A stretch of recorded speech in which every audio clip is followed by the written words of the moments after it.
Ini jelas membuktikan bahawa bahasa Indonesia lebih tinggi penerapan bahasa asing.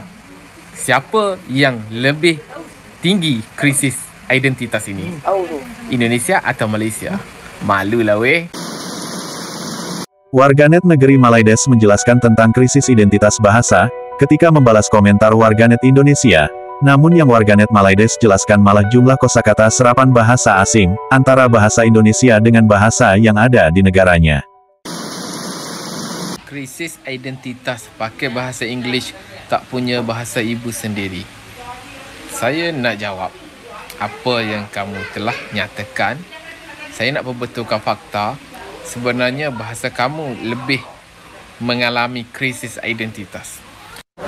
Terdapat sekitar 3,280 kata serapan dari bahasa Belanda dalam bahasa Indonesia. Manakala terdapat sejumlah 1,028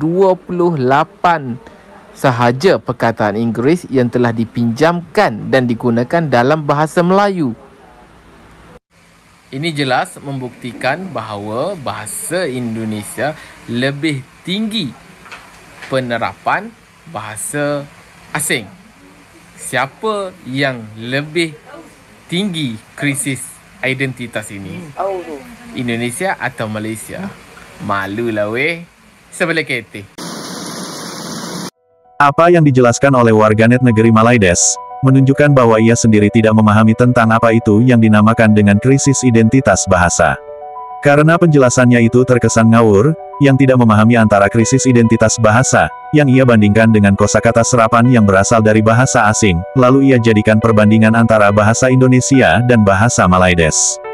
Dua hal yang berbeda yang dijelaskan warganet negeri Malaides, mungkin tidak ia ketahui kalau hampir semua bahasa di dunia, juga menyerap kata-kata dari bahasa lain, namun itu bukan berarti negara tersebut sedang mengalami krisis identitas bahasa. Sedangkan krisis identitas bahasa, merupakan kondisi di mana terjadinya penurunan penggunaan dan pemahaman bahasa, yang dapat mengancam identitas bahasa nasional serta budaya suatu bangsa. Hal ini ditandai dengan menurunnya minat terhadap bahasa nasionalnya sendiri, dikarenakan meningkatnya penggunaan bahasa asing, atau bercampurnya bahasa asing dengan bahasa yang dijadikan sebagai bahasa nasional, sehingga dapat menyebabkan terkikisnya nilai-nilai budaya penggunaan bahasa nasional yang terkandung dalam bahasa tersebut. Kemudian ada yang lebih menggelikan lagi, sang pemuja dan penjilat negeri Malaides yang terjangkit Denial Syndrome, mereaksi video warga Malaides tersebut. Namun sebenarnya ia malah menunjukkan kebodohannya sendiri, atas video yang ia reaksi. Menanggapi ya bang ya, dan tanggapan Ikinya mungkin berbeda dengan tanggapan daripada abang-abangnya. Ikinya tanggapannya agak keras sedikit dan agak juga menyakiti hati para netizen-netizen Konoha, kayak gitu ya bang ya. Tanggapan Ikinya mungkin yang berkomentar itu bang iri kepada orang Malaysia, makcik, pakcik ataupun adik-adiknya yang berfasih berbahasa Inggris saat berjumpa dengan orang putih, kayak gitu ya geng ya. Jadi geng, mereka mungkin tidak tahu ya geng ya, apa namanya, selalu menghina negara Malaysia, selalu menjelajahkan negara Malaysia, padahal orang-orang kita sendiri banyak berkawin ataupun menikah ataupun ya berkumpul kebo itu sampai melahirkan anak geng ya, itu dibawa ke Indonesia. Itu fakta, gak usah ditutupi ya. Kalian buat yang tidak tahu, yang menurut Ikinya yang tidak paham, belajar dulu kayak gitu, jangan asal nyomok kayak gitu ya geng ya. Malaysia krisis identitas kayak gitu ya geng ya. Gimana setelah dibagi fakta oleh anak muda Malaysia tentang siapakah aslinya yang krisis identitas, bahasa Melayu kah ataupun bahasa Indonesia? Ya tentunya bahasa Indonesia geng. Coba kalau di Indonesia menggunakan bahasa Melayu, dikiranya orang Malaysia. Itu fakta geng. Padahal geng ya, bahasa Indonesia akarnya daripada bahasa Melayu. Dan pertanyaan Ikinya sekarang, negara Malaysia katanya dibilang krisis identitas bahasa, Indonesia tidak krisis identitas bahasa sampai diasingkan menggunakan bahasa Melayu kayak gitu ya. Sekarang ini siapa yang krisis identitas bahasa? Sekarang ini siapa yang krisis identitas bahasa? Malaysia kah atau Indonesia? Kayaknya Indonesia ya geng ya. Dan isi videonya juga terlihat dan terkesan hanya sekedar mencari sensasi akibat kurangnya pengetahuan. Karena yang dibicarakan adalah tentang krisis identitas, tetapi malah membandingkan dengan kemampuan bahasa Inggris, antara warga Malaides dan warga Indonesia. Ia mengira orang Indonesia dari anak-anak hingga dewasa, tidak ada yang bisa berbahasa Inggris. Lalu apa kaitannya dengan pembahasan krisis identitas? Sungguh pemikiran yang amat koplak, dari sang pemuja dan penjilat negeri Malaides. Karena dia sendiri yang mungkin tidak memiliki kemampuan berbahasa Inggris, tapi belaga merendahkan kemampuan orang lain. Itulah pemikiran pemuja dan penjilat negeri Malaides yang amat sangat memalukan. Dan jika dilihat dari beberapa kontennya, termasuk dalam konten yang ia ulas tentang bahasa dan krisis identitas, sebenarnya ia sendiri tidak memahami tentang linguistik dan aspek-aspeknya, seperti fonetik, fonologi, morfologi, sintaksis, semantik, pragmatik, maupun linguistik dan sebagainya. Yang terlihat ia hanya menunjukkan kedunguan dan kebodohannya sendiri. Persoalan pembahasan krisis identitas bahasa di negeri Malaides, sebenarnya bermula bukan dari orang Indonesia, tapi dari para pengamat bahasa yang ada di negeri Malaides itu sendiri, dimulai dari masyarakat biasa, hingga para profesor-profesor Malaides, membahas tentang krisis identitas bahasa di negeri Malaides. Kita, dalam negara kita sendiri, bahasa kita pun tidak dihormati. Bahkan ada orang lebih mementingkan bahasa Inggeris. Orang Indonesia ni berbangga dengan bahasa Indonesia baku.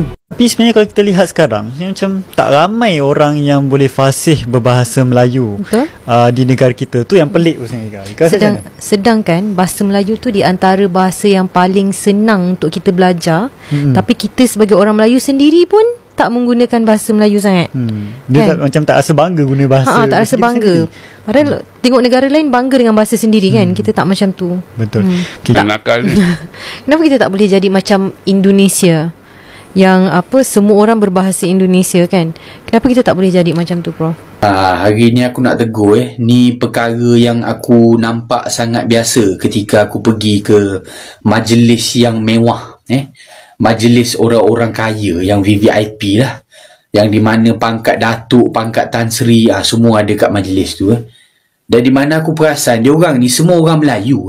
Diorang ni semua makan sambal belacan apa.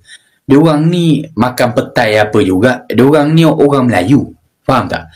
Tetapi bila mana sesama diorang yang mana ada pangkat, padahal pangkat sama-sama tinggi, sama-sama kaya, sama-sama banyak pengaruh, tapi bila bercakap bahasa Inggeris, jadi di manakah identiti Melayu tu, kan? Di manakah identiti kita sebagai seorang rakyat Malaysia? Yang membezakan kita rakyat Malaysia dengan warga asing adalah kemahiran dan kebolehan kita bertutur dalam bahasa Melayu. Kita bisa melihat dan mendengar sendiri, mereka mempertanyakan di mana marwah bahasa kebangsaannya. Padahal yang harus mempertahankan dan membudayakan bahasa kebangsaan adalah warga negeri Malaides itu sendiri, bukan orang lain. Ini sesama Melayu pun bercakap bahasa Inggeris. Macam mana kita nak pupuk semangat patriotik di kalangan anak muda untuk sayang dan cinta kepada negara Malaysia? Mereka yang mempertanyakan identitas bahasa nasionalnya, dan mereka sendiri yang membandingkan dengan apa yang ada di Indonesia, dan mereka sendiri juga yang menilai kalau Indonesia jauh lebih baik dari negeri Malaides. Bahkan pada ruang publik maupun ruang politik, terjadi perdebatan tentang bahasa nasional. Pula mengurangkan pelancongan kalau kita tunjukkan identiti Malaysia. Malaysia mesti. Dan kita tahu bahawa orang nak tengok bahasa Malaysia ni bahasa yang mudah dipelajari. Kenapa kita mesti nak tukar pula? Ini pelbagai bahasa, pelbagai budaya. Pelbagai itu ialah dalam arti kata pelaksanaan. Tapi dari segi undang-undang termaktub bahawa bahasa Malaysia adalah bahasa rasmi dan kita mesti menunjukkan identiti kita. Boleh celah, Arau. Antara bahasa Cina dan bahasa Tamil juga salah satu identiti Malaysia. Ni, itu kita dah tahu. Arau, kamu tak boleh jawab. Arau sudah jam lah. Bahasa Cina dan bahasa Tamil dan bahasa Inggeris juga salah satu identiti Malaysia. Saya tak bagi pun. Baik. Jawablah. Disinilah yang dimaksudkan dengan krisis identitas.